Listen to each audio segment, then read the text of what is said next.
கிறிஸ்துவுக்குள் பிரியமான செல்ல குழந்தைகளுக்கு அன்பின் நல்வாழ்த்துக்கள். இன்று ஜூலை மாதம் 1ஆம் நாள். இன்று தேவன் உங்களோடு பேசுவதற்காக ஒரு விசேஷமான பரலோக மன்னாவை கொடுத்திருக்கிறார். இன்றைய மன்னா ஆதியாகமம் 2ஆம் அதிகாரம் 17ஆம் வசனம். நன்மை தீமை அறியத்தக்க விருட்சத்தின் கனியை புசிக்க வேண்டாம். தேவன் ஆதாம் ஏவாள் கிட்ட இந்த விசேஷமான மரத்தோட கனியை சாப்பிடக்கூடாதுன்னு கட்டளை கொடுத்தப்போ அவங்க கீழ்ப்படுகிறாங்களான்னு தான் சோதிச்சு பார்த்தார். அந்த மரத்தோட கனிக்குள்ள நன்மையையோ தீமையையோ அப்படியே அற்புதமா சொல்லி கொடுக்கிற எந்த சக்தியும் கிடையாது. ஆனா தேவன் சாப்பிடக்கூடாதுன்னு தடுத்ததையே அவங்க சாப்பிட்டுட்டு தேவனுடைய வார்த்தைக்கு கீழ்ப்படியாம போயிட்டாங்க இல்லையா?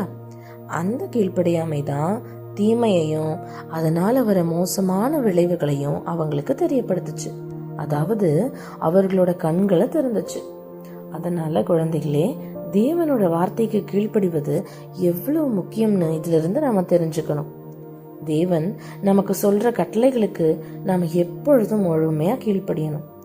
தீமையான காரியங்கள்ல இருந்து நம்மை விலக்கி காத்துக்கிட்டு நம்மளுடைய தேவனுக்கு பிரியமான நல்ல பிள்ளைகளா எப்பொழுதும் வாழ பழகிக்கணும். செல்ல குழந்தைகளே, இந்த மன்னாவை இன்னும் தெளிவா புரிஞ்சுக்க உங்க பைபிளை எடுத்து ஆதியாகமம் 3ஆம் அதிகாரம் 3ஆம் வசனத்தை வாசிங்க.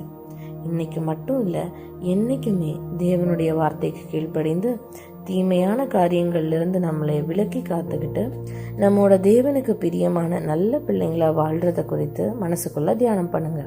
ஓகே குட்டீஸ், இன்னைக்கு இந்த மன்னாவோட சந்தோஷமா இருங்க. இன்னைக்கு நைட் ஒரு சூப்பரான வேதாகம கதையோட நம்ம மறுபடியும் சந்திப்போம். எப்பவுமே தேவனுக்கும் கிறிஸ்துவுக்கும் பிடிச்ச சமத்த பிள்ளைங்களா இருங்க. God bless you. Bye.